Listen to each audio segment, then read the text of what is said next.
இப்போ உத்தரகண்ட் நிலவரம் வந்திருக்கு. நம்ம அதோட டேட்டாவை நம்ம பார்த்துடலாம்.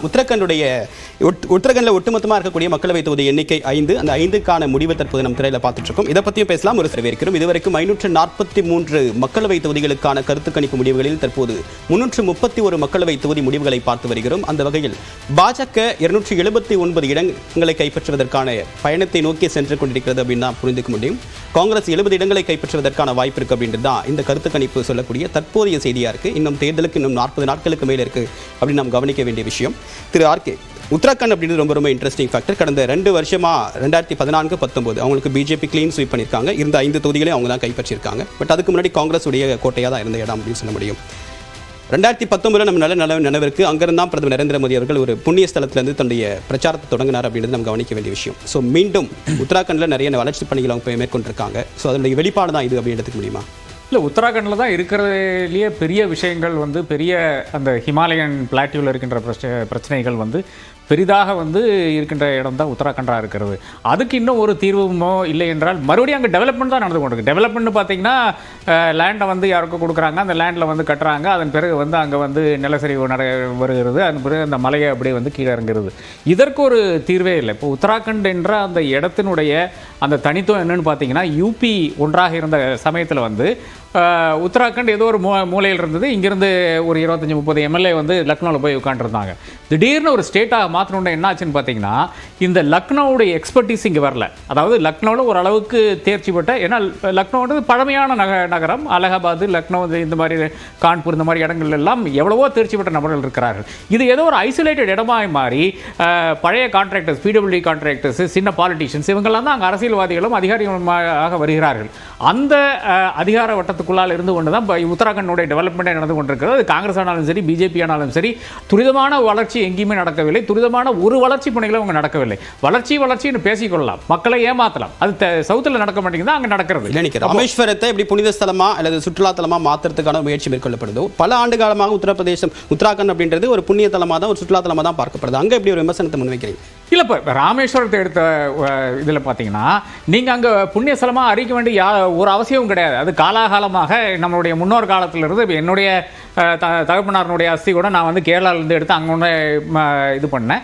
அதே மாதிரி கங்கையில் கொண்டை கொடுக்கணும். இதெல்லாம் ஏதோ காலகாலமாக நடந்துக்கிட்டு இருக்க விஷயம். நீங்கள் ஹர்த்வாரையோ ராமேஸ்வரத்தையோ இல்லை துவாரகாவையோ நீங்கள் புதிதாக நீங்கள் பண்ண வேண்டிய அவசியமே கிடையாது. அதே இருக்கிற ஃபெசிலிட்டிஸ் நீங்கள் அதிகரிக்க வேணும். இதுதான். ஆனால் ஃபெசிலிட்டிஸ் அதிகரிக்கல என்ன பிரச்சனை வருதுன்னு பார்த்தீங்கன்னா, பல இடங்களில் கன்ஜஸ்டடாக இருக்குது. பழனியிலிருந்து எடுத்து ஆரம்பித்து மதுரை பார்த்தீங்கன்னா எல்லா இடங்களும் புண்ணிய நகரங்கள் எல்லாம் ரொம்ப கன்ஜஸ்டடாக இருக்கின்ற இடங்கள் இருக்கிறது.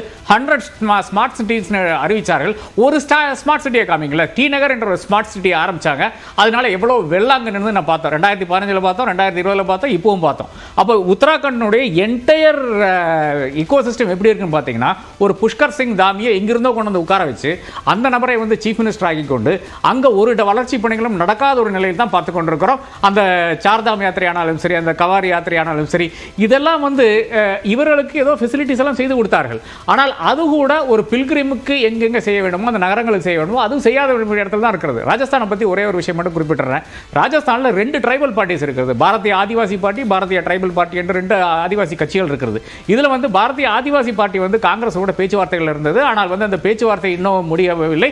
அதனால ஆதிவாசி பார்ட்டி அதனுடைய கேண்டிடேட்டை ஒரு இடத்துக்கு அறிவித்திருது.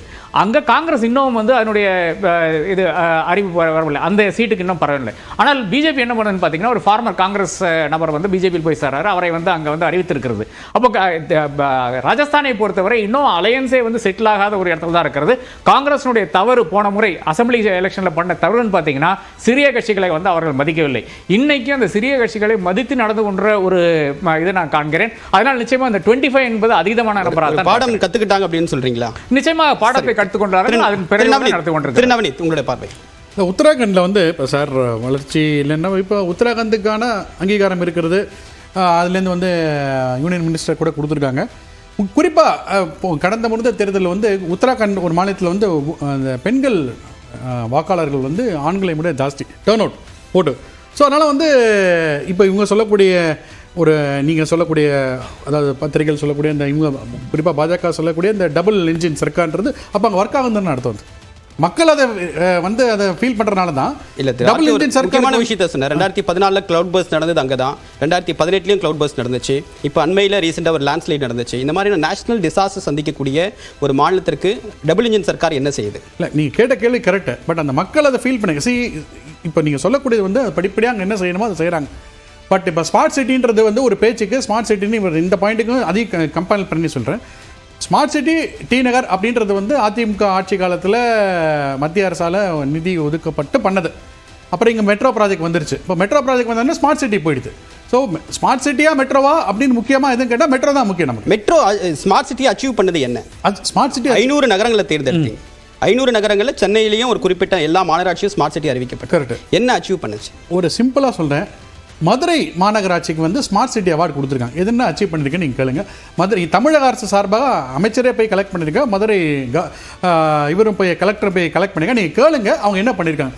ஏன்னா இது வந்து பத்திரிகையில் வந்திருக்கிற செய்தி, அதை மறுக்க முடியாது. ஏன்னா மதுரையில் வந்து ஸ்மார்ட் சிட்டினால என்ன அச்சீவ் பண்ணியிருக்கின்றது மதுரையில் இருக்குது. அதனால் வந்து ஸ்மார்ட் சிட்டினால என்னெல்லாம் அச்சீவ் பண்ணியிருக்காங்கன்றது நிறைய இருக்கிறது.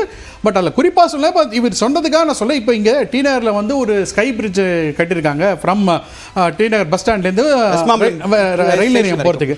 அது வந்து மத்திய அரசு கட்டினதா மாநில அரசு கட்டினாலும் மக்களுக்கு தெரியாது. ஆனால் ஸ்மார்ட் சிட்டி ப்ராஜெக்ட்லாம் இருக்குது. ஸோ அந்த மாதிரி எங்கெல்லாம் இருக்கிறதோ அது இருக்குது. அதில் வந்து சார் எல்லா இடத்துலையும் ஃபில்ஃபரேஜஸ் இருக்க தான் இருக்கும், நான் இல்லைன்றதை சொல்ல. இப்போ காலத்துக்கு ஏற்ற மாதிரி மாறப்போகிறது. அதனால் உத்தராகண்டை பொறுத்தவரைக்கும் வந்து அங்கே இருக்கக்கூடிய மக்கள் இப்போ சமீபத்தில் பார்த்தீங்கன்னா யூசிசி அமல்படுத்துகிறாங்க. ஸோ அங்கே இருக்கக்கூடிய மக்கள் அதை ஏற்றுக்கிறாங்க. அது ஸோ அதனால் வந்து நீங்கள் என்ன அங்கே வந்து நீங்கள் காங்கிரஸ் கட்சியாக இருந்தாலுமே சரி, அங்கே இருக்கக்கூடிய பேர் மறந்து ரொம்ப one of the senior most Congress கட்சியை சேர்ந்த தலைவர், அவர் அங்கே வந்து ஆல்வேஸ் அவர் வந்து ஒரு கான்ட்ரவர்சியில் தான் இருந்தார். அவரால் வந்து சரியாக வந்து எக்ஸிக்யூட் பண்ண முடியல அப்படின்றத, அவர் வந்து பாஜக பக்கம் சேர்ந்துட போகிறாரோ அப்படின்ற ஒரு நிலைப்பாடு அப்படி இல்லை. ஸோ உத்தராகண்ட் மாநிலத்தில் வந்து it is a Hindu heartland அப்படி சொல்ல போனால், ஹிந்தி பேசக்கூடிய ஹார்ட்லேண்ட் அப்படின்னு சொல்லியிருக்கேன். யூசிசி அங்கே தான் முதல் மாநிலம் அமல்படுத்திருக்காங்க. அதை பற்றி பேசலாம். ஒரு